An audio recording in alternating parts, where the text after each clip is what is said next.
Brilliant scenes. Test ইতিহাসের চতুর্থ কোনো দল হিসেবে ৩০ বা তার কম রানে ৬ উইকেট পড়ার পরও জেতার রেকর্ড গড়ল বাংলাদেশ। পাকিস্তানের বিপক্ষে দ্বিতীয় টেস্টের প্রথম ইনিংসে মাত্র ২৬ রানে ৬ উইকেট হারিয়ে ফেলেছিল টাইগাররা। আর সেই খাদের কিনারা থেকে দলকে টেনে তুলেন মেহেদী হাসান মিরাজ এবং লিটন কুমার দাস। এই দুজনের ব্যাটে ভর করে শেষমেশ বাংলাদেশ ২৬২ রানে অল আউট হয়েছিল। পাকিস্তান মাত্র বাংলাদেশ থেকে ১২ রানে এগিয়ে ছিল।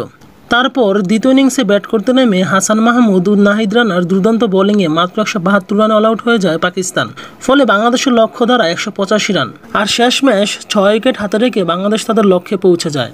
ফলে বাংলাদেশ পাকিস্তানকে করল বাংলা ওয়াশ। সিরিজের দ্বিতীয় টেস্টে পাকিস্তানকে ৬ উইকেটে হারিয়ে ২-০তে পাকিস্তানকে হোয়াইট ওয়াশ করে নতুন এক ইতিহাস গড়ল বাংলাদেশ ক্রিকেট দল। ইংল্যান্ডের পর ইতিহাসের দ্বিতীয় কোনো দল হিসেবে টেস্টে পাকিস্তানকে তাদের মাটিতেই হোয়াইট ওয়াশ করার রেকর্ড গড়ল বাংলাদেশ।